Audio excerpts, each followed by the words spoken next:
Assalamualaikum warahmatullahi wabarakatuh. Halo anak-anak, apa kabar dengan kalian? Semoga semuanya sehat ya, dan masih semangat di dalam belajar. Anak-anak, kali ini Ibu akan melanjutkan video kelanjutan dari video sebelumnya, yaitu tentang membahas kisi-kisi soal ujian ya, sebagai prediksi ujian sekolah. Nah, di sini ada kisi-kisinya ya, Ibu ambil indikatornya. Kalian bisa baca di sini. Nah, baiklah anak-anak, mari kita simak bersama-sama videonya ya.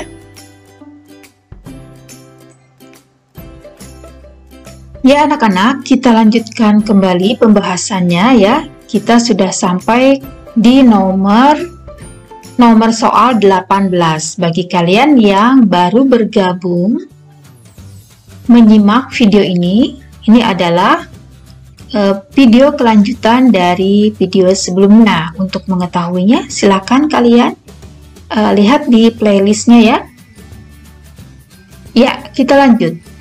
Nomor 18. Setiap pagi, Nabila berjalan dari arah selatan menuju sekolah dengan kecepatan 60 meter per menit. Sedangkan Ella berjalan dari arah utara menuju sekolah yang sama dengan kecepatan 90 meter per menit. Diketahui jarak sekolah ke rumah mereka masing-masing adalah 720 meter. Jika Nabila berangkat dari rumah pukul 6 lebih 9 menit, sedangkan Ella dari rumah pukul 5 lebih 59 menit, maka berapa menit selisih waktu mereka saat tiba di sekolah? Nah, di sini ada jawabannya pilihan ganda ya, A, B, C, D. Mari kita bahas. Nah, di sini jarak rumah ke sekolah itu 720 meter ya. Waktu yang diperlukan Nabila dengan kecepatan 60 meter per menit adalah, ya sebelumnya perhatikan dulu, ini ada segitiga Jokowi. Nah, ini untuk memudahkan kalian menghafal rumusnya ya. Nah, waktu yang diperlukan di sini W itu adalah waktu warnanya orange ya, di sini huruf W warnanya orange. Terus J ini warna biru, yaitu jarak, K itu adalah kecepatan. Nah, untuk mencari waktu, J di atas, K di bawah, berarti waktu rumusnya adalah J per K. Jadi kalau atas bawah itu dibagi ya anak-anak. Nah, jadi kita mau mencari W atau waktu yang diperlukan Nabila dengan rumus W sama dengan J dibagi K. Sama dengan J-nya 720 dibagi 60 sama dengan 12 menit. Jadi waktu yang diperlukan Nabila untuk sampai di sekolah ya 12 menit. Sedangkan waktu yang diperlukan Ella dengan kecepatan 90 meter per menit adalah, ya karena yang akan kita cari adalah waktu, rumusnya sama ya, J dibagi K. Jadi 720 dibagi 90 sama dengan 8 menit. Nah, Ella lebih cepat ya, 8 menit dari rumah ke sekolah. Nah, sekarang seperti yang ditanyakan oleh soal, yaitu berapa menit selisih waktu mereka saat tiba di sekolah. Berarti di sini lihat dulu ya, Nabila berangkat dari rumah kan pukul 6 lewat 9, kemudian ditambah 12 menit ya, untuk sampai ke sekolah kan 12 menit. Jadi Nabila akan tiba di sekolah pukul 6 lebih 21 menit. Sedangkan Ella berangkat dari rumah tadi pukul 5 lebih 59 menit, ditambah 8 menit ya, waktunya dari rumah ke sekolah kan 8 menit. Jadi dia akan tiba di sekolah pukul 6 lewat 7 menit. Nah, selisihnya waktu mereka ya, yaitu 14 menit ya. Pukul 6 lebih 21 menit dikurangi 6 lebih 7 menit ya, jadi 14 menit. Jawabannya adalah yang C. Lanjut ke nomor 19. Dengan mengendarai mobil, Budi bepergian dari kota C ke kota D. Kecepatan mobil adalah 62 km per jam. Waktu yang Budi butuhkan untuk bisa tiba di kota D adalah selama 8 jam. Berapa jarak dari kota C ke kota D? Ya, di sini pembahasannya kecepatan mobil ya 62 km per jam. Kemudian waktu tempuh dari kota C ke kota D adalah 8 jam. Waktu tempuh itu maksudnya waktu yang diperlukan untuk sampai itu 8 jam. Nah, ditanya berapa jarak dari kota C ke kota D. Nah, di sini kembali segitiga Jokowinya ya. Untuk mencari jarak itu rumusnya ya K kali W, kecepatan kali waktu. Perhatikan J-nya kan di atas. Nah, K dan W-nya kan sejajar. Kalau sejajar itu berarti dikali ya. Ya, rumusnya J sama dengan K kali W. Oke, kita masukkan angkanya. K-nya itu kecepatannya 62 km per jam kali waktunya 8 jam. Nah, kita bisa coret jamnya ya. Jadi 62 kali 8 itu sama dengan 496 km. Jadi jaraknya adalah 496 km. Jawabannya yang D. Nomor 20. Ada sebuah kubus yang memiliki panjang sisinya yaitu 24 cm. Hitung luas permukaan kubus tersebut. Ya, kubus itu kan mempunyai sisi yang sama ya, atau rusuk yang sama. Ya, di sini R-nya atau rusuknya itu adalah 24 cm.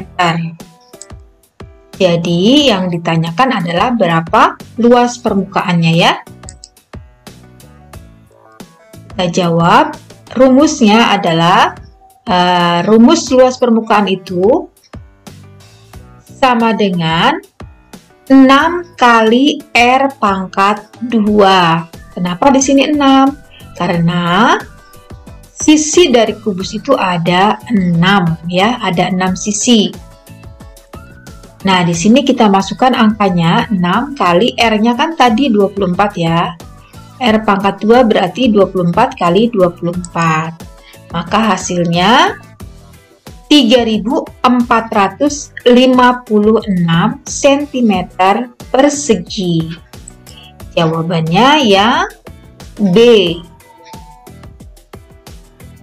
Soal nomor 21. Sifat-sifat bangun datar berikut antara lain: 1. Mempunyai 4 sisi yang sama panjang. 2. Mempunyai 4 sudut siku-siku. 3. Jumlah keempat sudutnya adalah 360 derajat. 4. Sisi AB sama dengan sisi BC sama dengan sisi CD sama dengan sisi AD. Maksudnya sisinya sama besar. Berdasarkan sifat-sifat tersebut, maka bangun datar yang dimaksud adalah A. Persegi panjang, B. Persegi, C. Trapesium, D. Jajar genjang. Jawabannya adalah iya. Jawabannya adalah persegi. Selanjutnya nomor 22. Perhatikan ciri bangun berikut. 1. Mempunyai 3 sisi. 2. Tidak memiliki titik sudut. 3. Mempunyai 2 rusuk yang melengkung. 4. Mempunyai sisi alas dan atas yang berbentuk lingkaran yang sama besar. Bangun ruang yang dimaksud adalah A. Tabung, B. Limas, C. Prisma, D. Bola. Mana yang betul? Ya, tabung. Sekarang soal nomor 23. Volume tabung, gambar di samping adalah titik-titik. Ya, pembahasannya diketahui diameter atau D sama dengan 14 cm. Maka jari-jarinya D dibagi 2 atau 14 dibagi 2 sama dengan 7 cm ya jari-jarinya. Nah, ini adalah diameternya 14 ya. Kemudian tingginya 10 cm. Nah, ditanya berapa volumenya. Ya, rumus volume itu sama dengan alas kali tinggi. Perhatikan alas tabung itu kan bentuknya lingkaran ya. Luas lingkaran ya. Luas lingkaran itu kan sama dengan V kali R pangkat 2. Kemudian kali tinggi tabung ya. Ini volumenya. Kita masukkan angkanya, V-nya 22/7. Mengapa memilih 22/7? Karena jari-jarinya adalah 7 ya. Nah, sekarang kita boleh mencoret ini anak-anak. 7-nya kita coret ya. Jadi 7 dibagi 7 sama-sama dibagi 7 1 ya.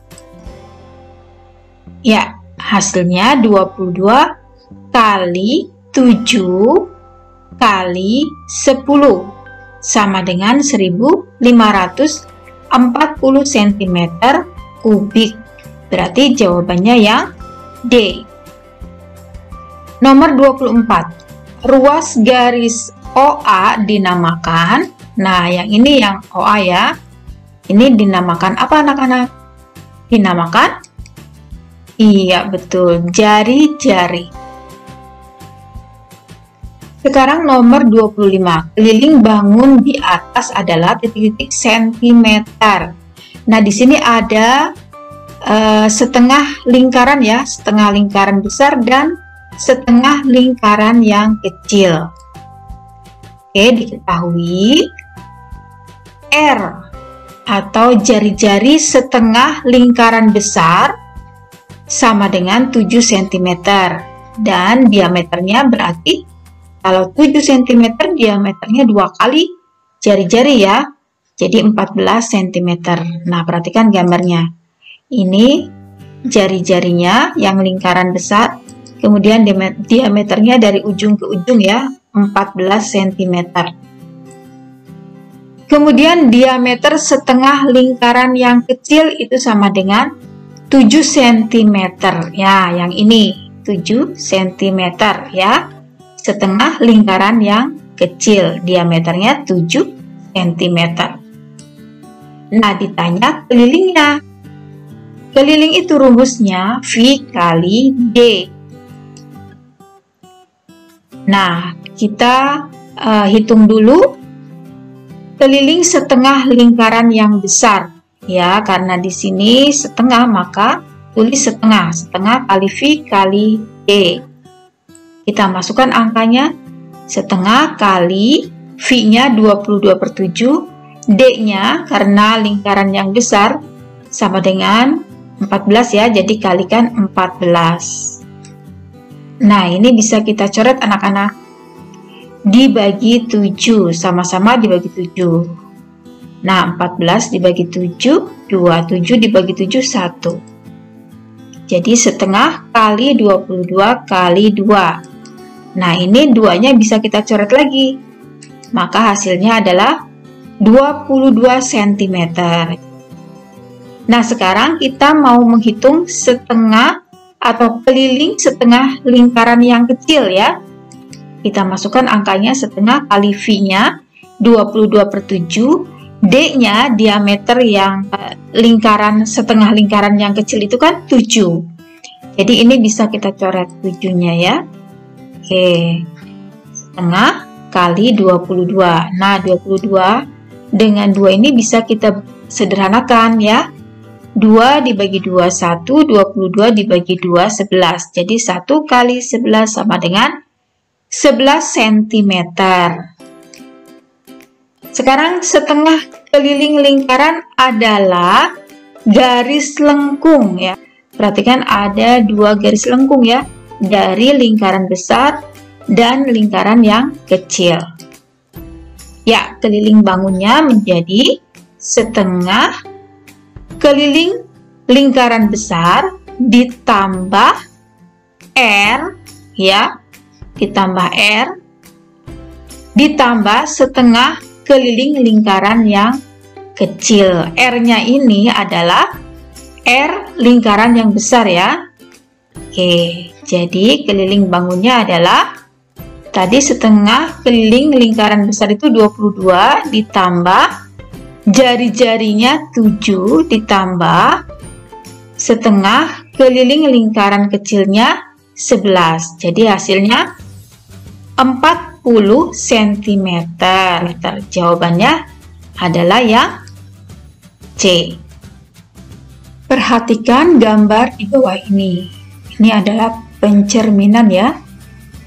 Nah, yang gambar yang cocok untuk pencerminan berikut adalah gambar yang D ya. Pencerminan itu seperti halnya kita bercermin anak-anak. Jadi bayangannya sama ya. Nah, bayangan yang sesuai untuk gambar ini adalah gambar yang D. Nomor 27, banyak simetri lipat bangun di atas adalah, ya, simetri lipat itu adalah jumlah lipatan yang dapat dibentuk oleh suatu bidang datar menjadi 2 bagian yang sama besar. Ini satu ya, satu garis lipat. Kemudian yang ini satu lagi, kalau dilipat akan bertemu ya titik-titiknya ini, ujung dengan ujungnya. Jadi banyaknya simetri lipat bangun di atas ada 2. Nomor 28, diketahui nilai ulangan matematika siswa kelas 6 sebagai berikut.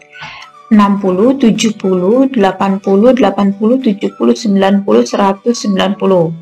Nah, rata-rata nilai ulangan matematika tersebut adalah, ya, untuk mencari rata-rata kita tidak perlu mengurutkan data, kita perlu menambahkan atau menjumlahkan data tersebut. Ya, ditambah ya.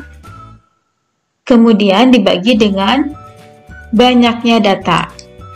Ya, banyaknya data ada 8. Jadi setelah ditambah sama dengan 640 dibagi 8 sama dengan 80. Jadi jawabannya yang C. Nomor 29, diketahui nilai ulangan matematika kelas 6 sebagai berikut. 60, 70, 80, 80, 70, 60, 90, 100, 90, 70. Median nilai ulangan matematika tersebut adalah, nah di sini ada pilihan gandanya ya. Nah, anak-anak, untuk mencari median terlebih dahulu kita harus mengurutkan datanya ya. Ini kan datanya belum urut, masih acak ya. Kita urutkan dari yang terkecil ke yang terbesar. Nah, seperti ini ya. Kemudian kita coret ya dari ujung ke ujung. 60 dengan 100, 60 dengan 90, 70 dengan 90, 70 dengan 80. Nah, ini sisanya 2, tidak perlu kita coret. Inilah yang akan menjadi mediannya. Dengan cara ditambah lalu dibagi 2. Ya, yang ini. 70 ditambah 80 dibagi 2. 70 ditambah 80 sama dengan 150. Dibagi 2 sama dengan 75 ya. Jadi jawabannya adalah yang B. Nomor 30, sebuah kelas memiliki total siswa sebanyak 42 siswa yang dibentuk dalam diagram lingkaran sebagai berikut. Jika banyak siswa yang mengikuti kegiatan ekskul yang dibentuk dalam diagram lingkaran seperti berikut, berapakah jumlah siswa yang tidak mengikuti ekskul sama sekali? Mari kita bahas. Ya, diketahui total siswa ada 42, ekskul basket ada 10, ekskul bola ada 5 siswa, ekskul silat ada 10 siswa. Ditanyakan siswa yang tidak mengikuti ekskul. Ya, tentunya siswa yang tidak mengikuti ekskul berarti total siswa dikurangi jumlah siswa yang mengikuti ekskul ya. Total seluruh siswanya itu adalah 42 siswa dikurangi. Ya, ini jumlah siswa yang ikut ekskul ada 10 ditambah 5 ditambah 10. Jadi 42 siswa dikurangi 25 siswa. Ada 17 siswa. Jadi siswa yang tidak mengikuti ekskul sama sekali ada 17 siswa. Maka jawaban yang benar adalah yang